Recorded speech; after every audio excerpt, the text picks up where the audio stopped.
A ver, imaginen esto por un momento. Tienen toda la razón, predicen una de las mayores caídas del mercado de la historia y se arruinan por completo. Pues bien, esa es la increíble historia de Jesse Livermore y el crash de 1907.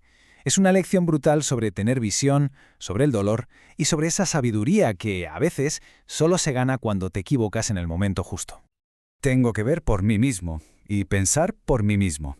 Miren, esta frase no es solo una cita famosa, es básicamente el ADN de Livermore. Es la filosofía que le permitió ver la que se venía encima mientras los demás, seguían de fiesta. Pero ojo, es la misma filosofía que casi lo lleva al borde del abismo. Antes de este famoso crash, Livermore era conocido como el chico de las apuestas, un auténtico genio del trading a corto plazo, del día a día.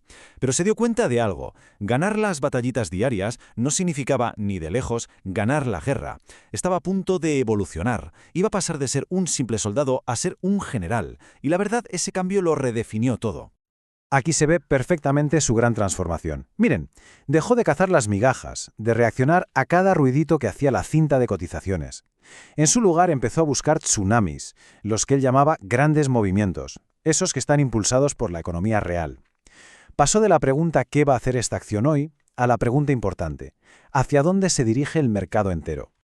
Y esta fue su gran revelación. Entendió que las pequeñas fluctuaciones son solo eso, ruido. La verdadera fortuna no está en el escarceo diario, sino en identificar las grandes mareas económicas. El dinero de verdad, la pasta gorda, se hace cabalgando las olas gigantes, no esquivando las salpicaduras. Así que, con esta nueva visión, allá por 1906, Livermore se convirtió en una especie de detective económico. Dejó de mirar solo los precios y empezó a examinar los cimientos de la economía. Y claro, lo que descubrió, pues le puso los pelos de punta. Las grietas en el sistema empezaban a ser muy evidentes. Es que esto no fue una corazonada, ¿eh? Fue pura lógica. Pensemos, sumó la riqueza que se había esfumado en la guerra, le añadió el coste brutal de reconstruir San Francisco después del terremoto y, aquí la pieza clave, se dio cuenta de que el grifo del dinero extranjero se había cerrado. Los británicos ya no metían pasta. La conclusión era inevitable. El dinero se estaba acabando. Se venía una sequía de capital que lo iba a ahogar absolutamente todo. Y con esos datos, la conclusión es aplastante. Esto ya no era una apuesta, era una consecuencia lógica. Si no hay dinero y la riqueza ha sido destruida, los precios de las acciones solo tienen un camino posible, hacia abajo. La única jugada inteligente era vender, era apostar por el colapso. Pero, y aquí es donde la historia da un giro tremendo, un giro brutal. Porque en los mercados, tener la razón no es suficiente, ni de lejos. El timing, el momento justo, lo es todo. Livermore estaba a punto de aprender la lección más cara de su vida, una que casi acaba con él. Este ciclo es una auténtica tortura para cualquiera. Se ponía corto, apostaba a la baja, el mercado empezaba a darle la razón y justo entonces, ¡zas!, un repunte salvaje lo borraba todo y lo obligaba a cerrar con pérdidas enormes. Volvía a intentarlo, convencido, y el mercado le volvía a castigar. Tenía razón sobre el destino final, pero el viaje lo estaba destrozando. Ahí estaba yo, acertando y arruinado. Esta frase es la pesadilla de cualquier inversor. Su lógica era impecable, la tormenta que predijo era real, vaya que sí lo era. Pero llegó demasiado pronto, y los vientos a corto plazo del mercado lo dejaron sin barco antes de que llegara el diluvio. La propia analogía que usó Livermore es que es genial. Vio la recompensa a lo lejos, un montón de dinero, y salió sprintando a toda velocidad. El problema, la distancia era mayor de lo que pensaba y se quedó sin energía, o sea, sin capital, mucho antes de llegar. La lección es clara. No basta con ver el futuro, hay que tener la paciencia y los recursos para esperar a que llegue. Arruinado, sí, pero no vencido. Livermore esperó. Sabía que su tesis era correcta, pero ahora entendía que necesitaba algo más que un buen análisis. Necesitaba una señal irrefutable, un detonante que le dijera, vale, ahora, el momento de actuar ha llegado. Entonces, ¿cuál fue esa señal? Después de haber sido castigado una y otra vez por el mercado, ¿qué demonios podría convencer a un hombre de volver a apostarlo todo a la misma idea que acababa de dejarle en la ruina? Pues la respuesta no estaba en ningún informe secreto ni en un soplo de Wall Street. Estaba a la vista de todos, un simple anuncio en el periódico. Pero para Livermore, ese anuncio era una confesión firmada. Era la propia élite de Wall Street admitiendo, entre líneas, que el pánico era real, que el sistema se estaba quedando sin dinero.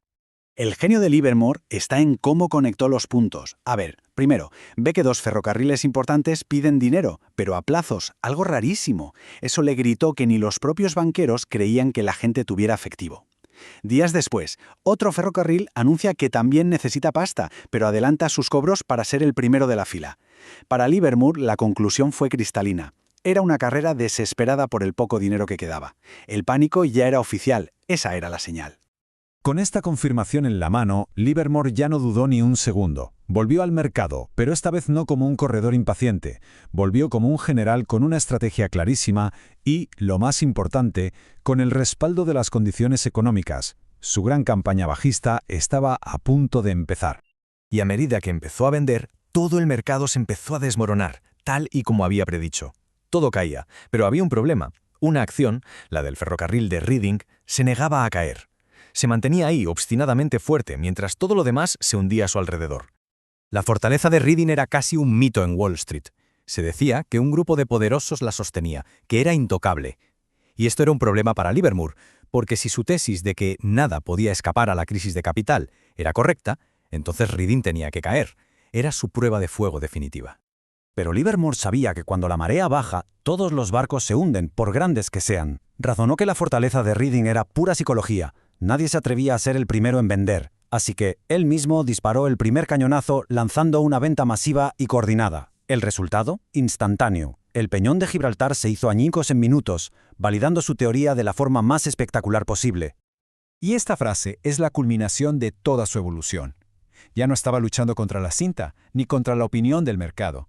Sentía que estaba alineado con una fuerza mucho, mucho mayor, la realidad económica.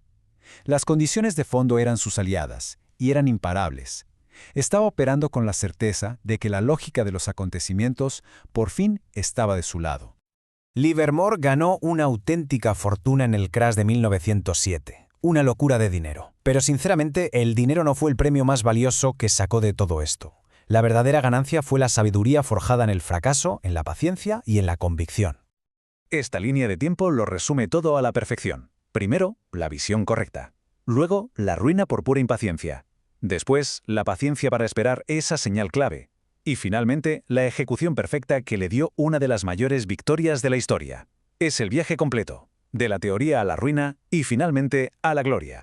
Y aquí está la lección definitiva. Después de ganar esa fortuna, no se quedó a por más, recordando el dolor de los repuntes anteriores que hizo. Cobró todo y se fue de vacaciones. Demostró que la parte más difícil de este juego no es saber cuándo entrar, sino tener la disciplina para saber cuándo hay que levantarse de la mesa y salir. La lección de Livermore, hoy en día, es más relevante que nunca. Vivimos bombardeados por información, con una presión constante para actuar ya, ahora mismo. Su historia nos obliga a hacernos una pregunta. ¿Estamos reaccionando al ruido o estamos esperando la verdadera señal? En nuestras propias decisiones, ¿tenemos la disciplina para esperar nuestro anuncio en el periódico, ese momento en que la acción correcta se vuelve simplemente inconfundible?